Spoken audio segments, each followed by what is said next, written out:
Ligue de l'imaginaire a été créée il y a 5-6 ans par un groupe d'écrivains qui avaient envie de faire une sorte de contre-feu par rapport à la littérature, euh, je dirais réaliste, autobiographique. Tout ce qui est littérature dite polar, imaginaire, science-fiction, fantastique, étant des littératures non visibles dans les médias, on s'est dit on va se regrouper pour communiquer entre nous et faire des événements entre nous. Donc oui, c'est une manière de dire il existe une autre littérature qui est peu mise en avant, mais qui a le mérite d'avoir beaucoup de lecteurs. C'est essayer de montrer que pour comprendre l'humanité, il faut en sortir, donc essayer de trouver des points de vue exotiques. Et donc après, les dieux, les fourmis, les extraterrestres, les arbres, et la planète, c'est les chats. Le chat a un rapport passionnel. C'est-à-dire qu'il y a plein de gens qui l'adorent et d'autres gens qui le détestent. Alors c'est un double danger. Ceux qui l'adorent, on ne peut pas raconter n'importe quoi sur les chats, et ceux qui le détestent, de toute façon, ils n'iront pas vers le livre. Donc voilà, là ça me semble juste assez risqué pour être marrant et devenir un challenge. En fait, ce que font souvent les écrivains, c'est qu'ils font une sorte de premier jet, et après ils améliorent ce jet. Moi, je fais un premier jet, je le relis, je considère qu'il y a plein d'erreurs, mais plutôt que de l'améliorer, je recommence tout à zéro. Donc le premier jet, c'est la version A, et après, je fais la version B. Donc, c'est-à-dire, par exemple, pour le 6e sommeil, il a dû exister au moins 14 romans, avec d'autres intrigues, toujours sur le thème du sommeil, avec d'autres intrigues, d'autres péripéties, d'autres mécanismes de structure. Moi, je vois ça un peu comme Mastermind. On teste une formule, on regarde tout ce qui ne va pas, et une fois qu'on a compris ce qui ne va pas, on recommence tout, mais à zéro.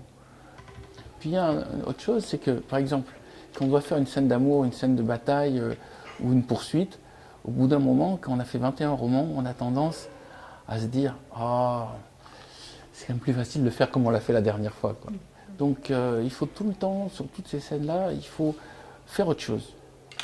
Ne serait-ce que pour ne pas lasser le lecteur. Je trouve que la position de l'artiste est la position la plus honnête. C'est-à-dire il fait l'œuvre et après c'est le public qui juge. Maintenant, moi je reconnais que le lectorat, c'est un juge honorable. Je trouve que le public a une sorte de sagesse et d'intelligence.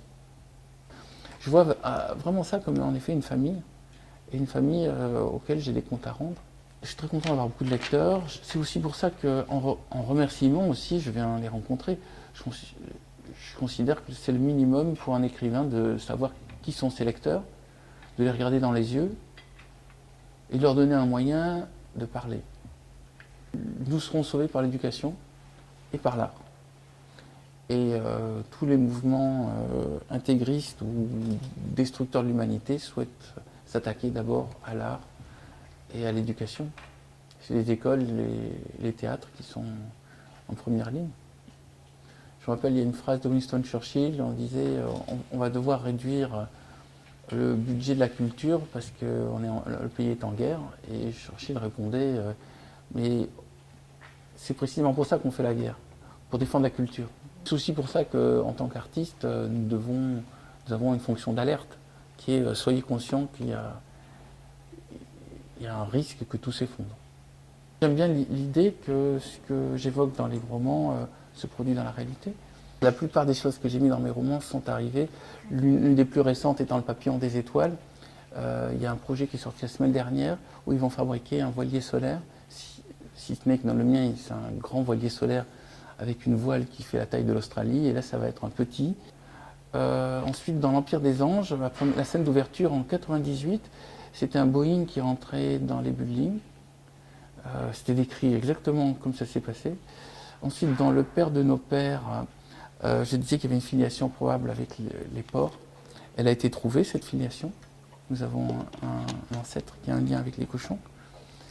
Ensuite, dans Les fourmis, j'imaginais une machine qui puisse parler avec les hommes, transformer les phéromones en langage humain compréhensible. Cette machine a été fabriquée bien plus tard. Le fait que j'étais journaliste scientifique, je me suis habitué à reconnaître quand il se passe ça et ça, en général, il se passe l'autre truc suivant. Quand on va dans un domaine, on anticipe les choses. Peut-être aussi parce que j'ai lu beaucoup de science-fiction et que j'ai été influencé par cette science-fiction. Moi, je sais que la lecture de Fondation d'Isaac Asimov, qui a été écrit en 1940, m'a toujours semblé une lecture prophétique. C'est pas la science-fiction, c'est un type qui a vu venir tout ce qui va arriver. Et je crois que c'est la fonction de l'auteur de science-fiction, c'est d'essayer de voir le futur, ou en tout cas de montrer que si ce futur arrive, il risque de se passer ça.